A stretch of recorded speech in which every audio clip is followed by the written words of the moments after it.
Di tengah reruntuhan dunia pasca perang, ketika debu dari Perang Dunia Kedua belum sepenuhnya mengendap, dan dunia masih mencoba memahami luka yang ditinggalkan oleh tragedi terbesar dalam sejarah manusia, sebuah negara baru lahir. Sebuah negara yang tidak hanya dibangun dari tanah, tetapi dari trauma, ketakutan, dan tekad untuk tidak pernah lagi menjadi korban.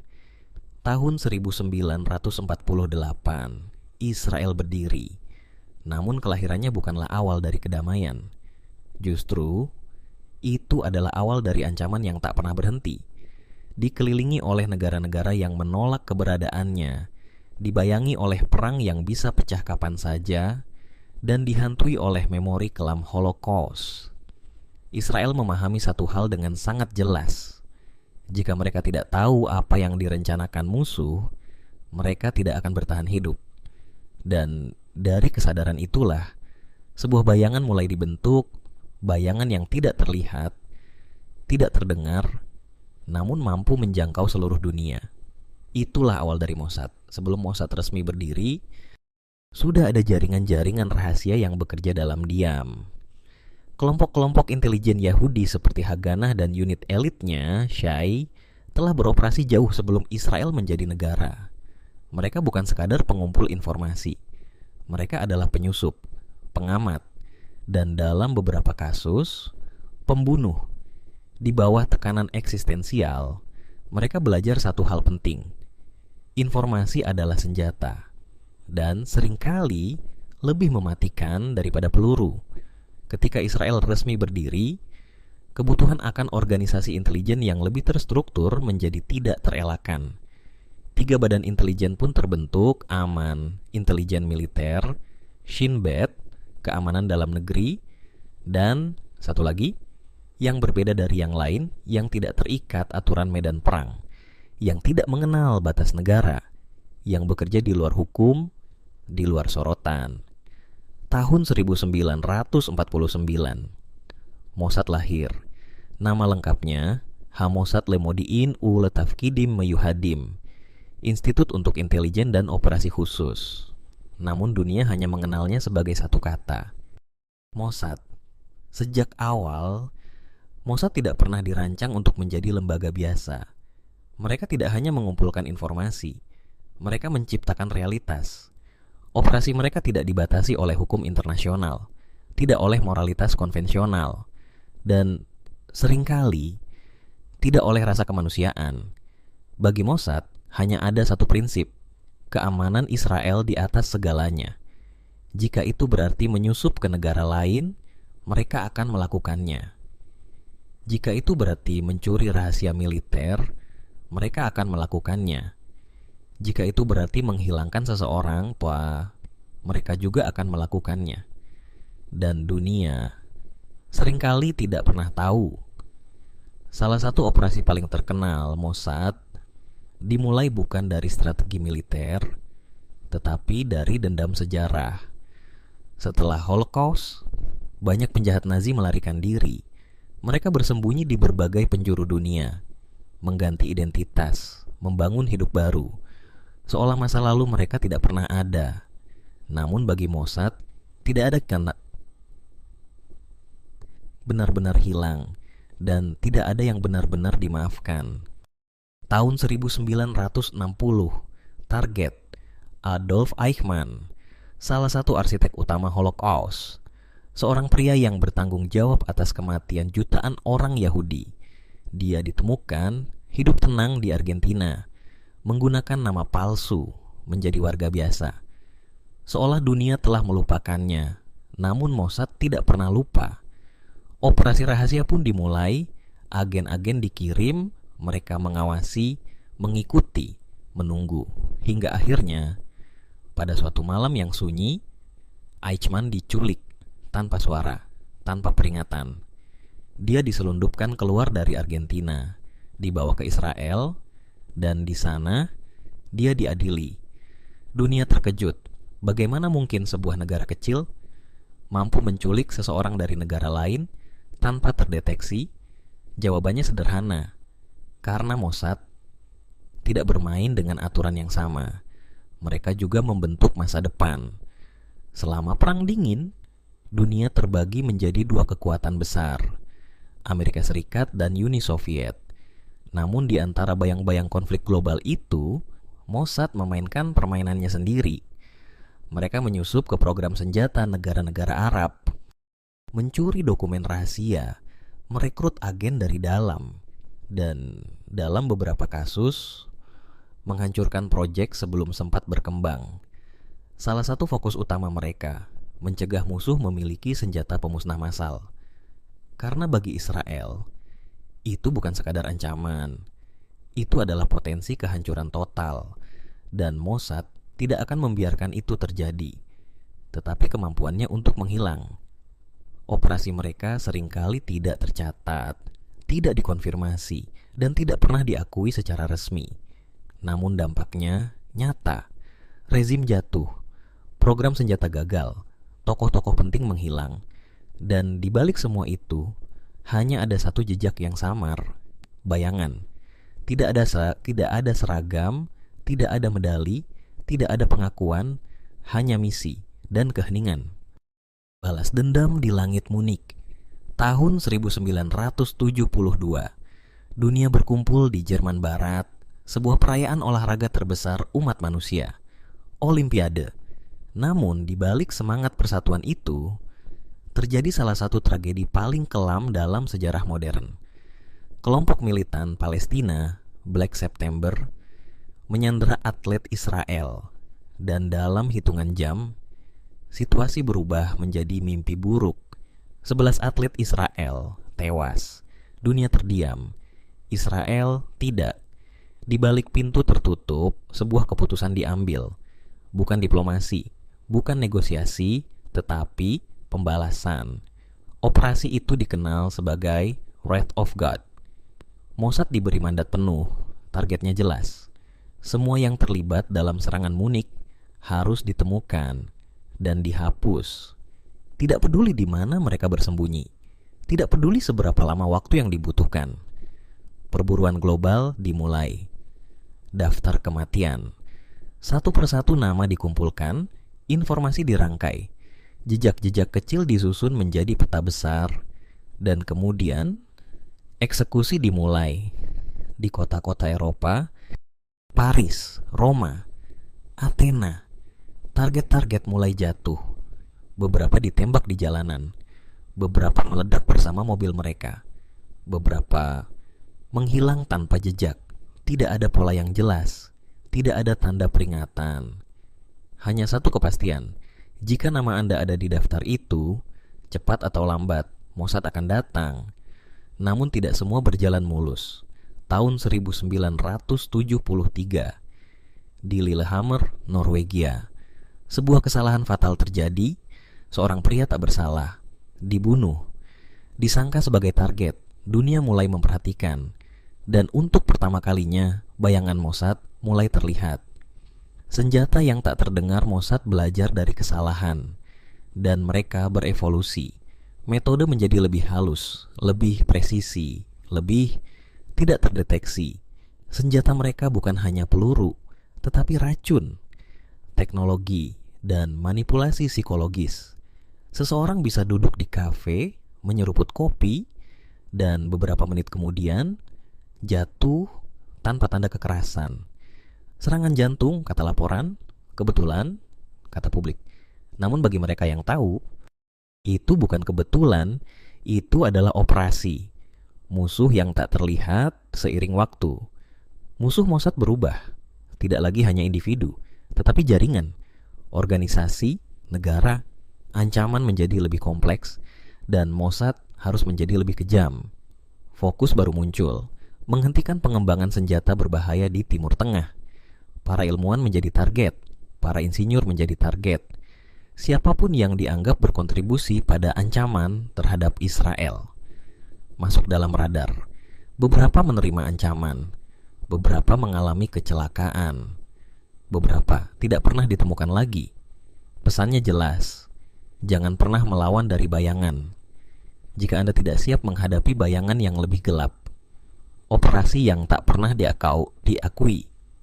Ada operasi-operasi top yang bahkan hingga hari ini tidak pernah dikonfirmasi.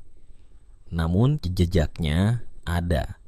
Ledakan misterius di fasilitas militer, kebocoran informasi yang menghancurkan program rahasia, pembunuhan tokoh penting tanpa pelaku. Semua mengarah ke satu kemungkinan, namun tidak ada bukti.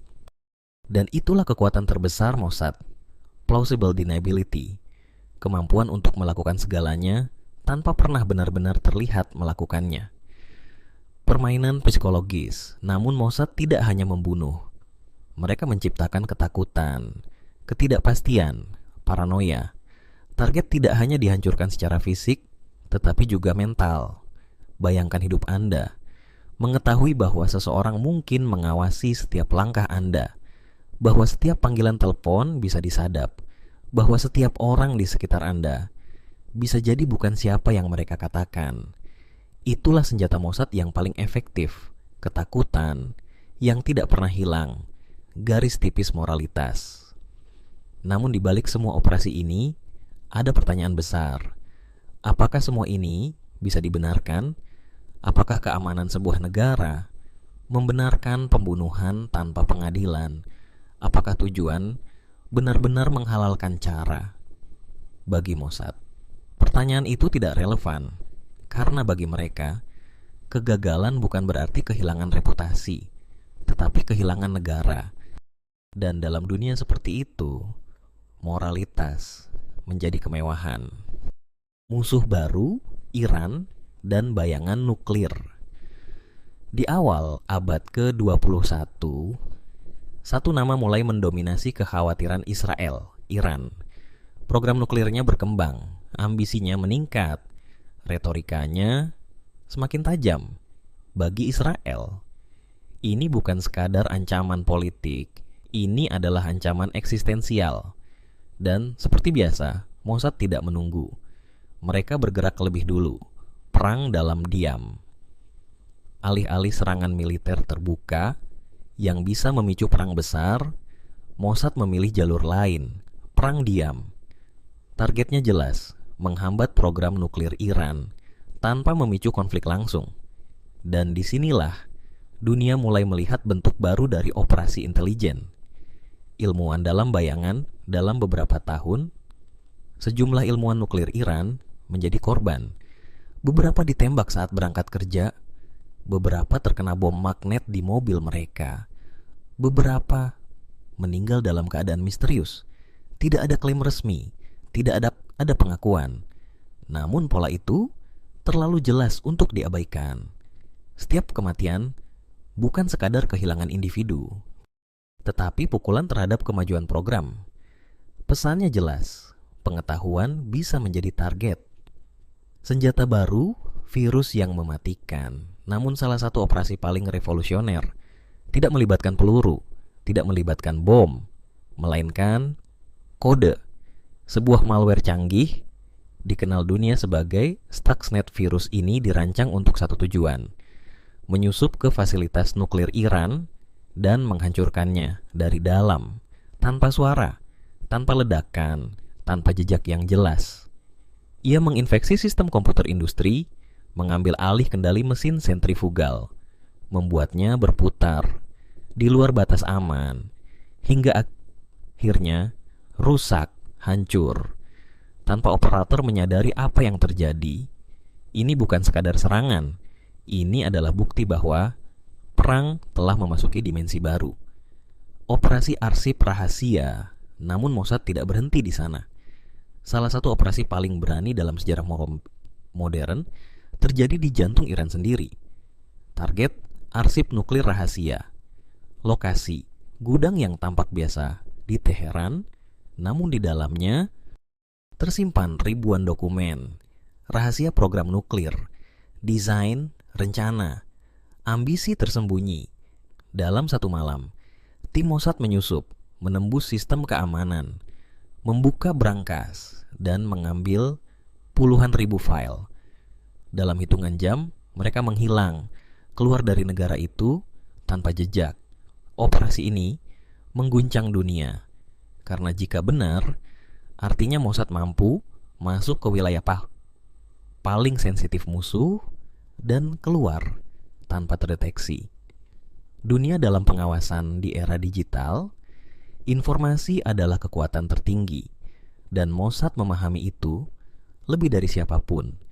Mereka tidak hanya mengandalkan agen manusia, tetapi juga penyadapan global infiltrasi jaringan analisis data besar dan teknologi pengawasan canggih. Dalam dunia ini, tidak perlu lagi selalu hadir secara fisik. Cukup satu akses, satu celah kecil, dan seluruh sistem bisa terbuka. Perang tanpa batas yang membuat fase ini lebih berbahaya adalah ketiadaan batas. Cyber warfare tidak mengenal wilayah, tidak ada garis depan, tidak ada medan perang. Serangan bisa datang dari mana saja, kapan saja, dan seringkali tanpa diketahui siapa pelakunya. Ini menciptakan dunia di mana kecurigaan menjadi norma dan kepercayaan menjadi langka. Bayangan yang semakin dalam, namun semakin canggih teknologi, semakin sulit membedakan kebenaran. Banyak operasi yang dikaitkan dengan Mossad tidak pernah dikonfirmasi, namun pola selalu ada. Kecelakaan misterius, kebocoran data, kegagalan proyek besar. Semua terjadi seolah ada tangan tak terlihat yang menggerakkan. Masa depan perang bayangan ke depan, perang tidak akan menjadi lebih sederhana. Ia akan menjadi lebih kompleks, lebih tersembunyi, lebih sulit dipahami. Dan Mossad akan tetap berada di garis depan, bukan di medan perang terbuka, tetapi di ruang server, di jaringan global, di balik layar yang tidak pernah kita lihat. Operasi yang tidak pernah ada dalam sejarah Mossad, ada operasi yang diakui, ada yang bocor, namun ada pula yang tidak pernah terjadi.